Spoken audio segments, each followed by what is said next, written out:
Who am I? We are advised to worship reality personified as God, or as the perfect man. We are told not to attempt the worship of the Absolute, as it is much too difficult for the brain-centered consciousness. Truth is simple and open to all. Why do you complicate? Truth is loving and lovable. It includes all, accepts all, purifies all.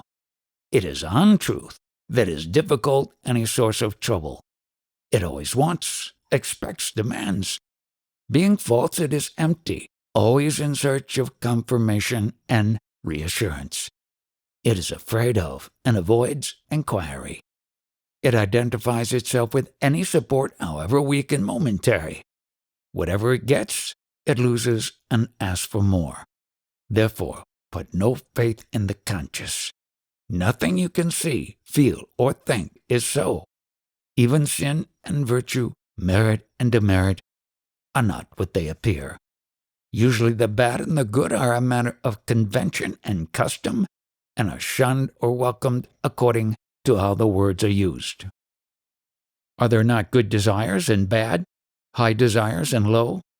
All desires are bad, but some are worse than others. Pursue any desire. It will always give you trouble. Even the desire to be free of desire? Why desire at all? Desiring a state of freedom from desire will not see you free. Nothing can set you free, because you are free. See yourself with desireless clarity. That is all. It takes time to know oneself. How can time help you? Time is a succession of moments. Each moment appears out of nothing and disappears into nothing, never to reappear. How can you build on something so fleeting? What is permanent? Look to yourself for the permanent. Dive deep within and find what is real in you. How to look for myself? Whatever happens, it happens to you. What you do, the doer is in you. Find the subject of all that you are as a person. What else can I be? Find out. Even if I tell you that you are the witness, the silent watcher, it will mean nothing to you unless you find the way to your own being. My question is how to find the way to one's own being. Give up all questions except one. Who am I? After all, the only fact you are sure of is that you are. The I am is certain. The I am this is not. Struggle to find out what you are in reality. I'm doing nothing else for the last 60 years. What is wrong with striving? Why look for results? Striving itself is your real nature. Striving is painful. You make it so by seeking results. Strive without seeking, struggle without greed. Why has God made me as I am? Which God are you talking about? What is God? Is he not the very light by which you ask the question? I am itself is God. The seeking itself is God. In seeking you discover that you are neither the body nor mind, and the love of the self in you is for the self in all. The two are one. The consciousness in you and the consciousness in me, apparently two, really one, seek unity, and that is love. How am I to find that love? What do you love now? The I am? Give your heart and mind to it. Think of nothing else. This, when effortless and natural, is the highest state. In it, love itself is the lover and the beloved. Everybody wants to live, to exist. Is it not self-love? All desire has its source in the self. It is all a matter of choosing the right desire. What is right and what is wrong varies with habit and custom. Standards vary with societies. Discard all traditional standards. Leave them to the hypocrites. Only what liberates you from desire and fear and wrong ideas is good. As long as you worry about sin and virtue, you will have no peace. I grant that sin and virtue are social norms, but there may be also spiritual sins and virtues. I mean by spiritual the absolute. Is there such a thing as absolute sin or absolute virtue? Sin and virtue refer to a person only. Without a sinful or virtuous person, what is sin or virtue? At the level of the absolute, there are no persons. The ocean of pure awareness is neither virtuous nor sinful. Sin and virtue are invariably relative. Can I do away with such unnecessary notions? Not as long as you think yourself to be a person. By what sign shall I know that I am beyond sin and virtue? By being free from all desire and fear, from the very idea of being a person. To nourish the ideas, I am a sinner, I am not a sinner, is sin. To identify oneself with the particular is all the sin there is. The impersonal is real, the personal appears and disappears. I am as the impersonal being.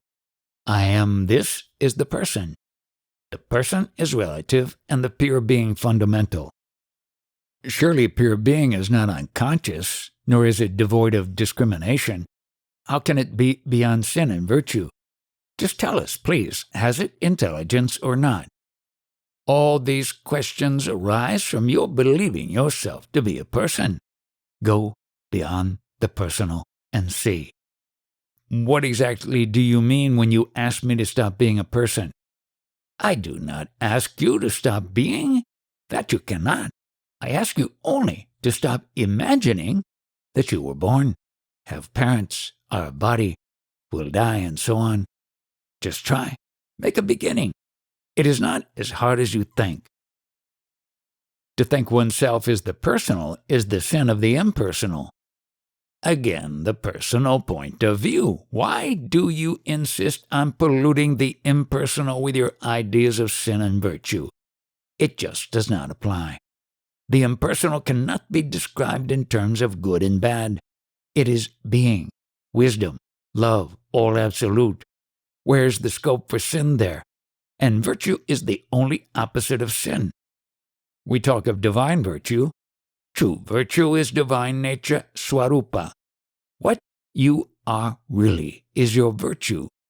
But the opposite of sin, which you call virtue, is only obedience born out of fear. Then why all effort at being good? It keeps you on the move. You go on and on till you find God. Then God takes you into himself and makes you as he is. The same action is considered natural at one point and a sin at another. What makes it sinful? Whatever you do against your better knowledge is sin. Knowledge depends on memory. Remembering yourself is virtue, forgetting yourself is sin. It all boils down to the mental or psychological link between the spirit and matter. We may call the link psyche, antakarana. When the psyche is raw, undeveloped, quite primitive, it is subject to gross illusions. As it grows in breadth and sensitivity, it becomes a perfect link between pure matter and pure spirit, and gives meaning to matter and expression to spirit. There is the material world, Mahadakash, and the spiritual Paramakash. Between lies the universal mind, Chidakash, which is also the universal heart, Premakash. It is wise love that makes the two one. Some people are stupid, some are intelligent. The difference is in their psyche. The ripe ones had more experience behind them. Just like a child grows by eating and drinking, sleeping and playing, so is man's psyche shaped by all he thinks and feels and does, until it is perfect enough to serve as a bridge between the spirit and the body. As a bridge permits the traffic between the banks, so does the psyche bring together the source and its expression. Call it love. The bridge is love. Ultimately, all is experience. Whatever we think, feel, do is experience. Behind it is the experiencer. So all we know consists of these two, the experiencer and the experience. But the two are really one. The experiencer alone is the experience. Still, the experiencer takes the experience to be outside. In the same way, the spirit and the body are one. They only appear as two. To the spirit there is no second. To whom then does the second appear? It seems to me that duality is an illusion induced by the imperfection of the psyche. When the psyche is perfect, duality is no longer seen. You have said it.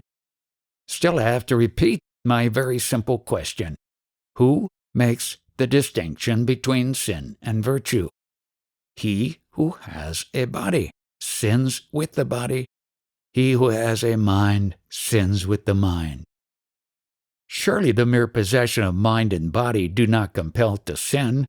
There must be a third factor at the root of it. I come back again and again to this question of sin and virtue, because nowadays young people keep on saying that there is no such thing as sin, that one need not be squeamish and should follow the moment's desire readily. They will accept neither tradition nor authority and can be influenced only by solid and honest thought. If they refrain from certain actions, it is through fear of police rather than by conviction. Undoubtedly, there is something in what you say, for we can see how our values change from place to place and time to time. For instance, killing in war is great virtue today and may be considered a horrible crime the next century. A man who moves with the earth will necessarily experience days and nights. He who stays with the sun will know no darkness. My world is not yours. As I see it, you are on a stage performing. There is no reality about your comings and goings, and your problems are so unreal. We may be sleepwalkers or subject to nightmares. Is there nothing you can do? I am doing. I enter your dreamlike state to tell you, stop hurting yourself and others. Stop suffering. Wake up. But then we don't wake up. You will. I shall not be thwarted. It may take time. When you shall begin to question your dream, awakening will not be far away. Life is love, and love is life. Is the practice of yoga always conscious, or can it be quite unconscious, below the threshold of awareness? In the case of a beginner, the practice of yoga is often deliberate and requires great determination. But those who are practicing sincerely for many years are intent on self-realization all the time, whether conscious of it or not. Unconscious sadhana is most effective because it is spontaneous and steady. What is the position of the man who was a sincere student of yoga for some time and then got discouraged and abandoned all efforts? What a man appears to do or not to do is often deceptive. His apparent lethargy may be just a gathering of strength. The causes of our behavior are very subtle. One must not be quick to condemn, not even to praise. Remember that yoga is the work of the inner self, Vyakta, and the outer self, Vyakti. All that the outer does is merely in response to the inner. Still, the outer helps. How much can it help, and in what way? It has some control over the body and can improve its posture and breathing. Over the mind's thoughts and feelings it has little mastery, for it is itself, the mind. It is the inner that can control the outer. The outer will be wise to obey. If it is the inner that is ultimately responsible for man's spiritual development, why is the outer so exhorted and encouraged? The outer can help by keeping quiet and free from desire and fear. You would have noticed that all advice to the outer is in the form of negations. Don't, stop, refrain, forego, give up, sacrifice, surrender. See the faults as faults. Even the little description of reality that is given through denials, not this, nutty, nutty.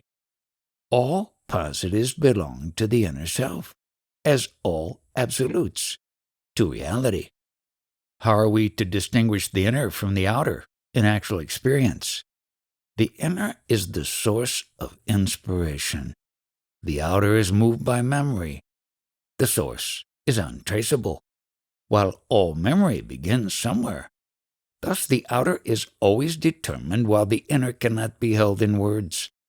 The mistake of students consists in their imagining the inner to be something to get hold of, and forgetting that all perceivables are transient and therefore unreal. Only that which makes perception possible, call it life or Brahma, or what you like, is real. Must life have a body for its self-expression? The body seeks life. It is not life that needs the body, it is the body that needs life. Does life do it deliberately? Does love act deliberately? Yes and no. Life is love, and love is life. What keeps the body together but love? What is desire but love of the self? What is fear but the urge to protect? And what is knowledge but the love of truth? The means and forms may be wrong, but the motive behind is always love. Love of the me and the mine. The me and the mine may be small or may explode and embrace the universe, but love remains. The repetition of the name of God is very common in India. Is there any virtue in it? When you know the name of a thing or a person, you can find it easily. By calling God by his name, you make him come to you. In what shape does he come to me?